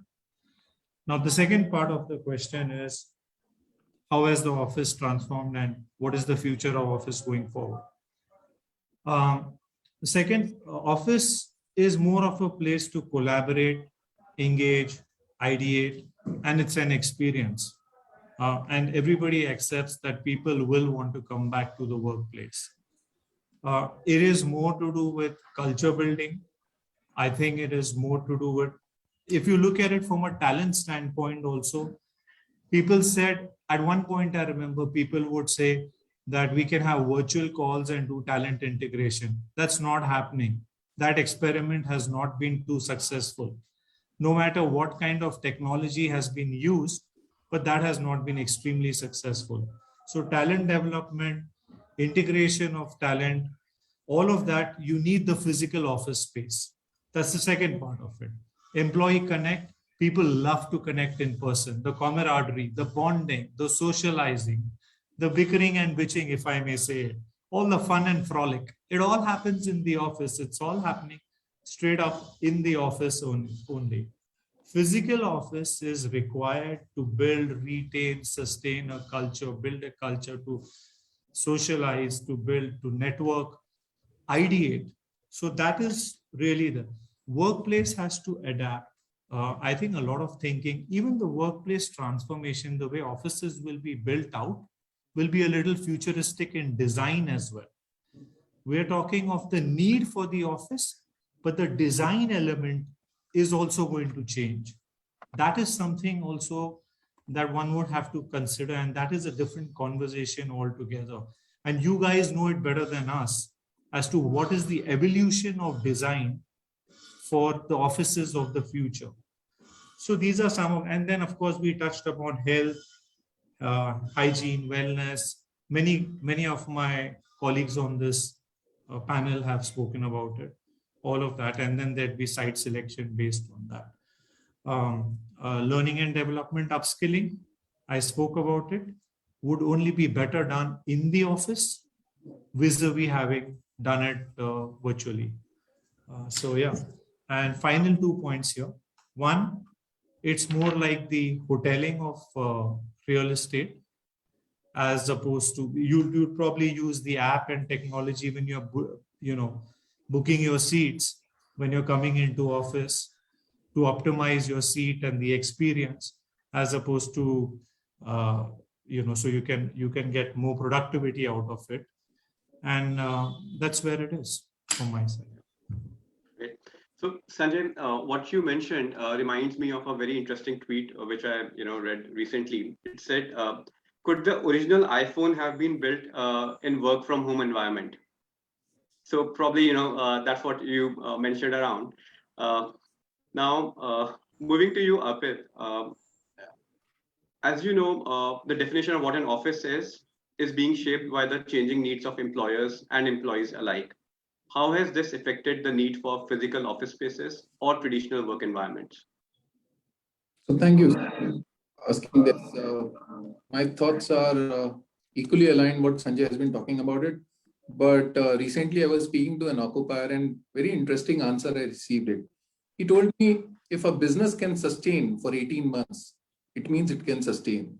If work from home can sustain for 18 months, yes, with challenges it can sustain. And that's how occupiers have been talking about it. That's the fact. And we all have to agree that 18 months have passed. Yes. Did any of the occupier had a choice during that time? Answer is very, very limited. That time, business and the people's safety, vaccination were always the priority for an organization. Health and wellness were equally very important. Now, going forward, how the office look like? Yes, hybrid is going to stay. Some part of it, people will be talking about work from home. But at the same time, I see that probably the space utilization will increase more. Employees will be given little more space. I remember early part of 2000 when the technology companies entered India, they were talking about 150 square feet per person to 180 square feet per person. Last few years, it has been diminishing. It reached out to 50 square feet, 60 square feet per person. I feel that now, since some part of the people will be staying work from a home, in the new environment, there will be more space, probably 80 to 110 square feet per person will be allocated back to employee. That will give more confidence to employee, and that will again follow the COVID norms. I feel some point of a time, new thoughts, new environment will bring more confidence back to work. Offices are here to stay because collaboration, growth will not happen working from home. But the business was sustainable, but challenges we all have been talking about those challenges equally. Right. So very apt points, Arpit.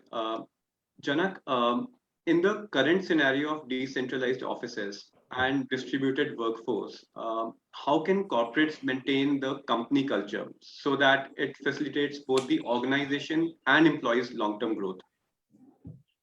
Sumit, I think culture is such a vast topic to discuss. I'll try and break it up into purely a real estate aspect because culture depends from so many different aspects. But yeah. I think, if you look at history, mixing virtual and on-site offices might be a lot harder than it looks. While we've had a lot of success in the last 18 months, I remember in 2013, Yahoo came up with the one Yahoo concept where they abolished or stopped the work from home culture and they brought everybody back in. Like Arpit said, the option was not there for the last 18 months, but it may be a matter of time before occupiers start saying, let's have the one team culture again and bring people back in. I think it'll also a lot of like Sanjay rightly mentioned, an office is really for collaboration, for innovation, to learn and build on an identity of the firm. It will continue to define different purposes of different jobs, different work profiles, segment of employees. But I think overall, the culture has to be face to face. Via the virtual world, you are going to continuously have challenges, onboarding people, offboarding people. You know, culture is when you and me sit across the table and have a conversation. That's when we build a relationship and we have this culture of collaboration. I don't know if that's going to happen remotely forever, right? I genuinely believe that culture has to happen when you are living in it rather than living off it in a virtual world. So again, I don't want to go into the culture aspect. That's a very deep topic. But from a real estate perspective, there will have to be boundaries, I'd say porous boundaries drawn, which can be extended or contracted to bring that culture back in. You will have to have people come into the workspace. It cannot be through a virtual world. That may come in through flex solutions, that may come in through conventional additional take-ups of square footage, more collaboration areas, more technology being used. I think today, if you look at landlords across India, the amount of tech that they have adopted into their assets to bring that occupier back in is a very huge statement. The amount of money I'm sure the larger landlords and the institutional landlords have invested in technology, that is not going to take the rents up significantly. It's actually bring the occupier back in to give them that hospitality feeling. I think in the last panel, Mr. Anush Puri spoke about how when we used to go abroad to meet our colleagues, you would actually spend more time below the office than in the office. They're providing those amenities, those hospitality initiatives to bring that culture of people back in. So that's my submission on the question that you asked. So very apt points, Janak. I'll add one aspect over here. What we see from our customers coming up is that learning and development is turning out to a bit more challenge, remotely. So they are taking, a lot of, measures, especially for the young workforce, the workforce which is joining new, right? So that's induction is turning out to be a very interesting, and orientation is turning out to be an interesting aspect for them. Badal, question for you. Across the globe, organizations are increasingly reevaluating the purpose of the office, depending on the value it offers to the organization as well as its workforce. What does this mean for the CRE leaders and the industry as a whole? So, Sumit, I believe Sanjay spoke very well on the same subject, but I'll take a different take on this a little differently, but echoing the same sentiment what Sanjay said. So definitely, this pandemic has created a major disruption, and this disruption is a little different. So, the disruptions which we have had of the economy, economical crisis, other challenges we face, this crisis came in. It came in all of a sudden and spread widespread and all across the globe, right? What it did, it accelerated a few trends. We talked about work from home, e-commerce, automation, and Janak talked about the technology which came in to the buildings. And we were with a client and he talked about the adoption of digitization. He said the adoption which we were thinking would take close to about 2 years, all that happened in 2 months and they had to upskill their talent to that. So, these are the things talking about what is happening around. So what it means for the CRE leaders or the industry is that when we get to the next normal, the first and foremost is going to be obviously preparing for a re-entry into the physical space. And, we talked about flexibility, how flexibility, or to Janak's, to Arpit's point, people staying at home itself, how will that collaborate with the workspace? So that's the second challenge to the industry, how will it shape? And all this will happen depending on the industry, depending on the competitive landscape, the type of talent that industry, has. But, I have another point. We've been talking about COVID, and, we've just been talking about pandemic and how it's going to change the workforce. But there was something else which is going to change this workforce, and the way we operate, the way we think about work, and the way we think about the purpose of office. And you'll be surprised, Sumit, world over, 32% of the population is Gen Zs. And these Gen Zs are people who have been born in the late 90s to 2012. And 32% of that population, and in India, it's 34%. 475 million Gen Zs will enter workforce starting middle of 2020. Now, these Gen Zs are going to have a major influence on workforce and the way the offices function, the way the future of work would happen. It's pandemic. It's these Gen Zs, and the Gen Zs have seen rapid economic, acceleration. We have seen increase in consumption. They've seen digital going. So their attitudes and preferences are totally different to what we believe the purpose of the office to be. And we were in a panel discussion about 2 years back, and we heard about the concept, and we said, this is something which is unheard of, because they don't work on the traditional work structures. They work on part-time, and you'll see it's called the gig culture, where you'll have one person working for two companies, two organizations at the same time. And that's what that panelist said about 2 years back.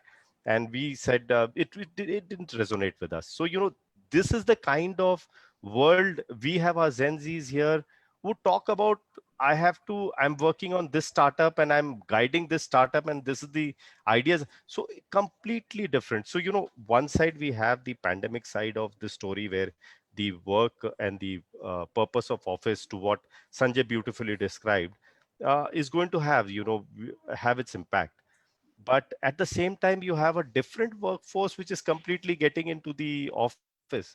On top of that, if you hear about the kind of investments organizations are doing towards diversity, whether it is diversity to gender, to religion, to ethnicity, to education, all kinds of uh, diversity, that diversity will also come in. And you know what? I believe the purpose of the office, which Sanjay put it, the collaboration, culture, ideation, talent integration, the human touch, all these things are very, very important, because this, on one hand, you have to have inclusion of the diversity on the other hand, the social aspect, and this kind of a new workforce, which is going to be 30% of the workforce, upscaling from 2020, is going to repurpose the way we look at office as, as working there, as, looking at what it could offer to a human race in totality. So that's the way I look at how office will be looking going forward in the next 10 years.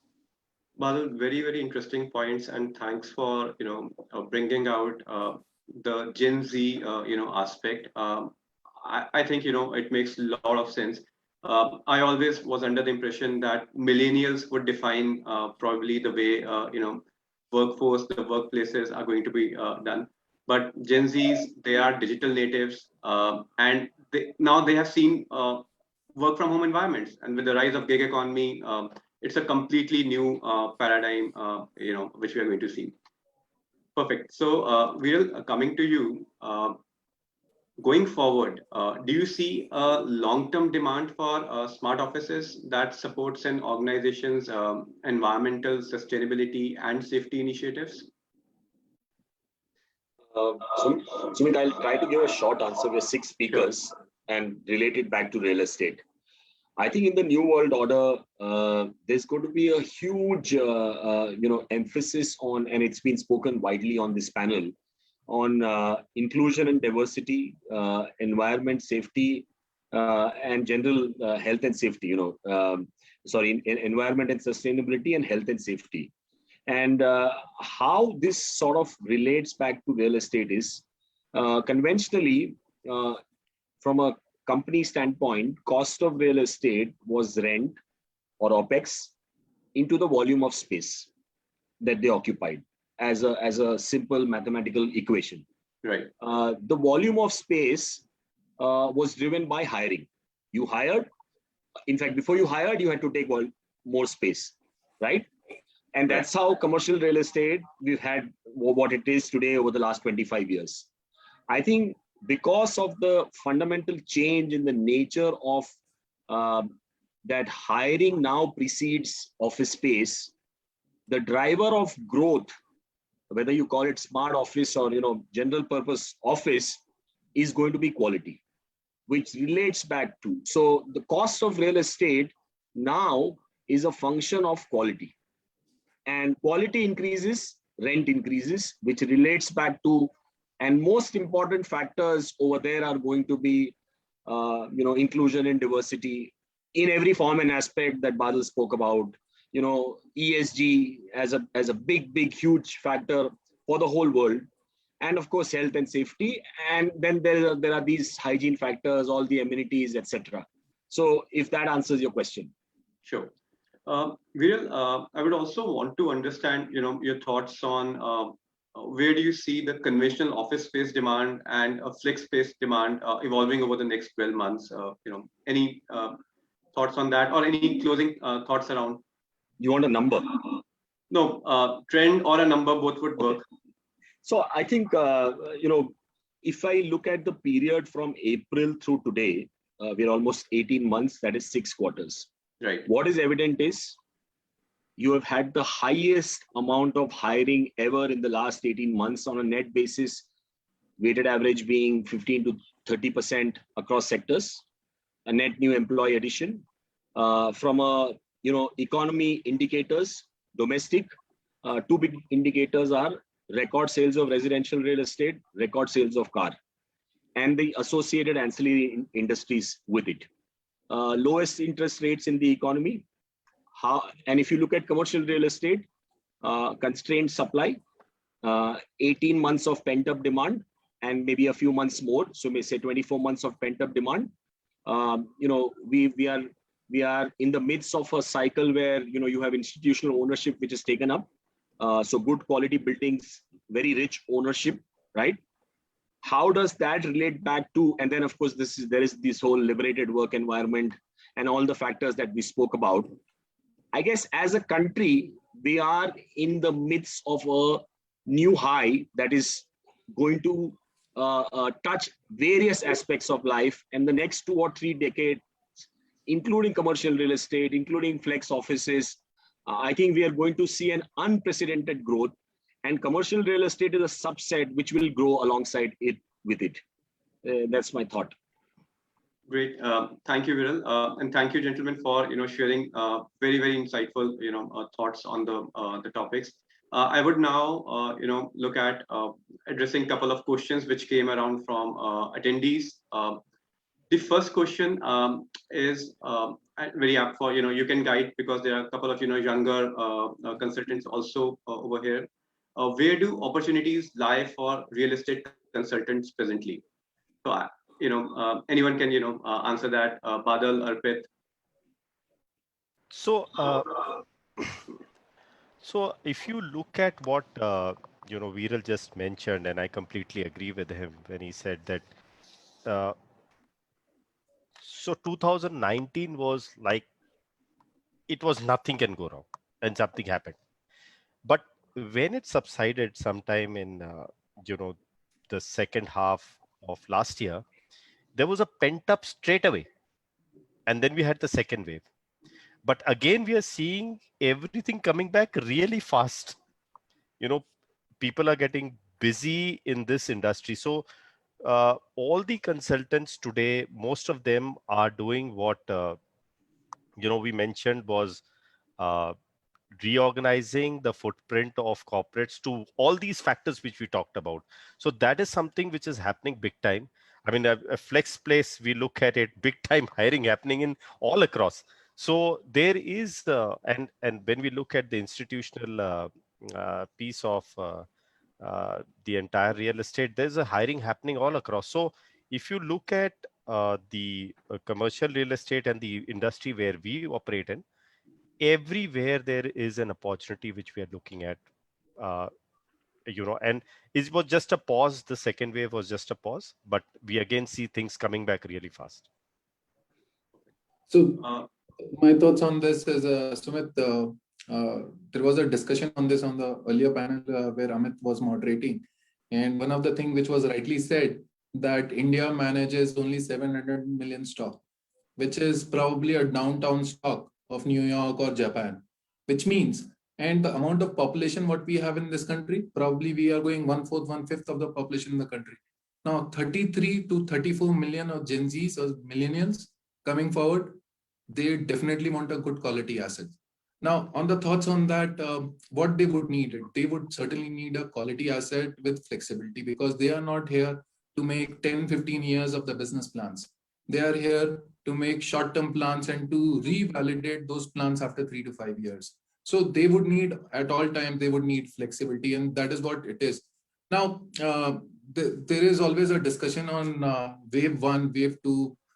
Then we were talking about the wave 3. I really don't know.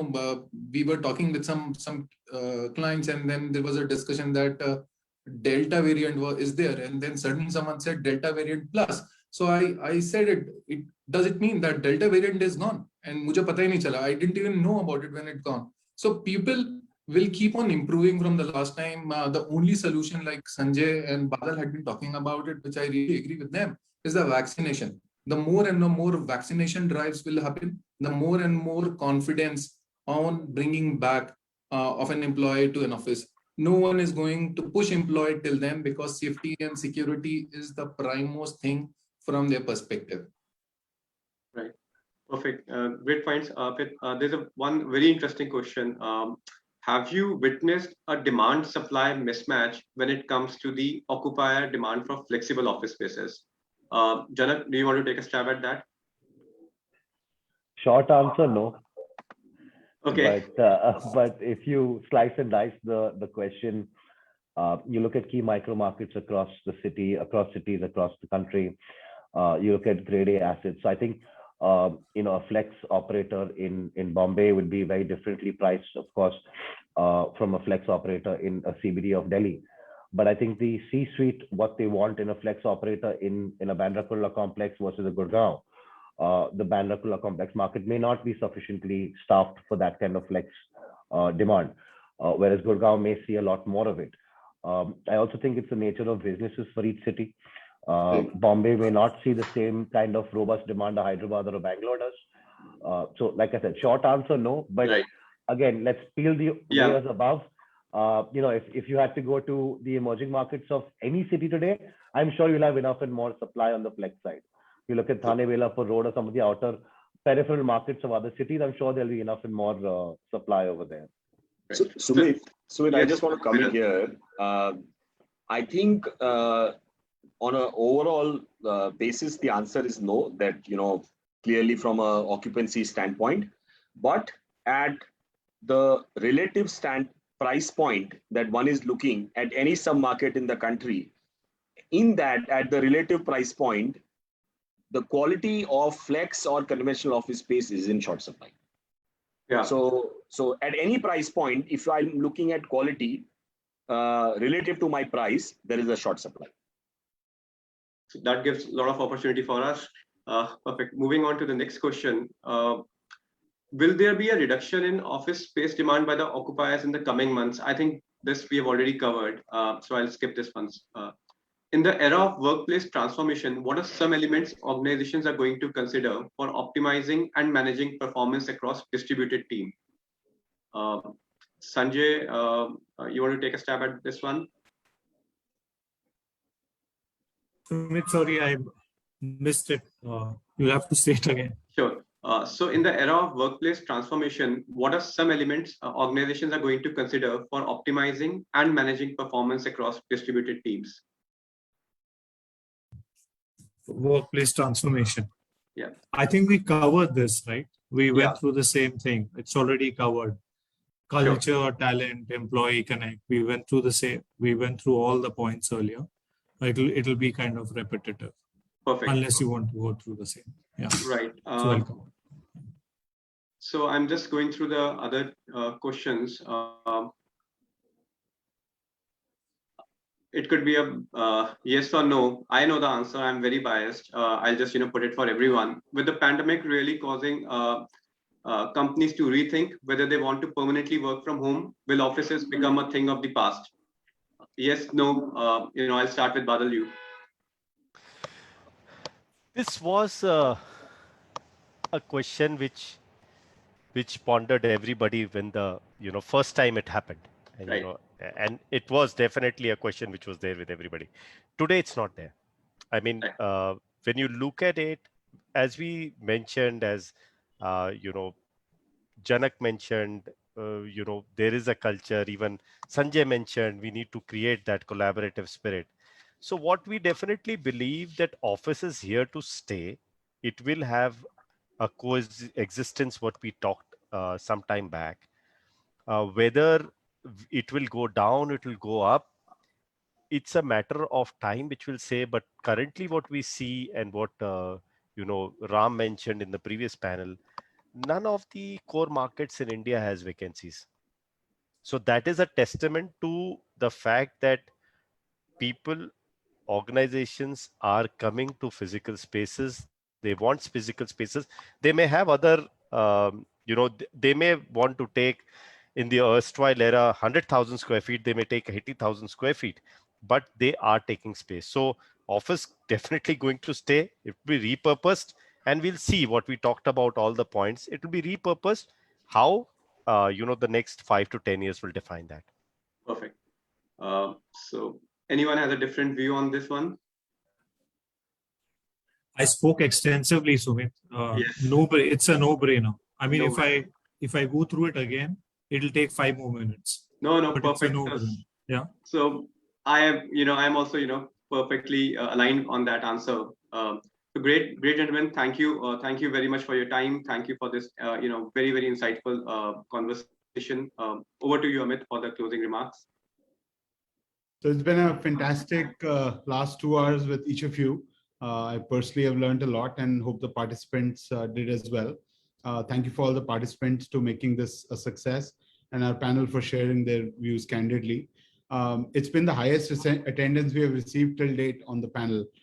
So clearly, I think the rockstar panels that we have had, both of the panels have obviously made a huge impact. So CRE leaders have obviously their work cut out for 2021 and beyond, and we hope that there is no third wave, fingers crossed, and we continue to see a massive resurgence in 2021 and beyond. The insights we have received today hopefully provide the guiding light for future strategies for all of commercial real estate. So here's for hoping for the best in 2021, and stay safe and stay healthy. Thank you, everyone. Thank you. Thanks a lot, Thank you. Amit. Thank you so much. Thanks, Amit. Thanks, Thanks, Amit. guys. Stay safe. Bye-bye. Have a good weekend. Thank you.